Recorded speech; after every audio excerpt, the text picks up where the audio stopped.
आज हम बात करेंगे एक ऐसे खरपतवार की जो गेहूं की पैदावार काफ़ी हद तक कम कर देता है और ये गेहूं से मिलता जुलता है, जिससे जल्दी जो है पहचान में नहीं आता। इसे सामान्य तौर पर गेहूं के मामा के नाम से जानते हैं। बॉटनिकल नेम इसका है फेलरस माइनर। वास्तव में भारत में जब खाद्यान्न की कमी होती थी, जब तक हरित क्रांति की शुरुआत डॉक्टर एम.एस. स्वामीनाथन के द्वारा नहीं हुई थी, यानी 1966-67 से पहले, तो गेहूं आयात किया जाता था। उसी के साथ तमाम खरपतवार के बीज चले आते थे, जबकि वो मूल रूप से यहाँ के उत्पत्ति नहीं थे, जिसमें से गेहूं का मामा यानी फेलरस माइनर भी था।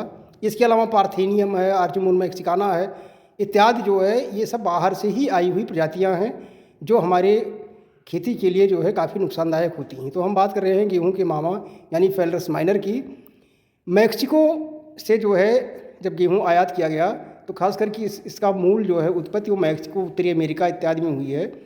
मैक्सिको से आयातित गेहूं के साथ ये भारत तक पहुंचा और चूंकि गेहूं के पौधे से बहुत ज़्यादा मिलता जुलता है, तो हम लोगों के यहाँ ये होता है कि जो है मामा और भांजे जो है एक जैसे होते हैं, तो उसी तरह से इसको जो है गेहूं का मामा कहा जाने लगा।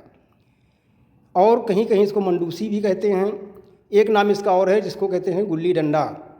वो इसलिए कहते हैं क्योंकि इसका स्टेम जो है वो डंडे की तरह होता है और इसका बीज का गुच्छा ऊपर का वो गुल्ली की तरह होता है। तो ये कोई बीमारी तो पैदा नहीं करता, लेकिन जो भी हम खाद या जो है पोषण जो है गेहूं के पौधे के लिए करते हैं वो इसको मिल जाता है और निराई करने पर या इसको हम अलग जल्दी नहीं कर पाते हैं। खासकर जब ये छोटा होता है इसको तब तक नहीं पहचान में जल्दी आता है जब तक इसमें फूल ना आने लगे। फूल आने पर दोनों में डिफ्रेंशिएशन हो जाता है, उसके बाद ही इसको हम अलग कर सकते हैं। लेकिन ध्यान से देखने पर तने के पास जो है गेहूं का मामा जो होता है वो गुलाबी या लाल कलर का होता है और गेहूं जो है वो सफ़ेद होता है। तो इसमें अंतर कर सकते हैं, लेकिन जल्दी ये पहचान में नहीं आता है।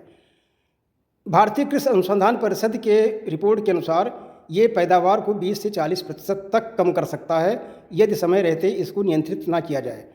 इसकी सबसे खास बात है कि कीटनाशक का भी इसके ऊपर जल्दी असर नहीं होता है। आइसोप्रोटोरान का असर होता था, लेकिन धीरे धीरे उसके प्रति भी रेजिस्टेंट हो जाता है। तो इस खरपतवार को रोकने के लिए विशेष स्थितियों का प्रबंध किया जाता है।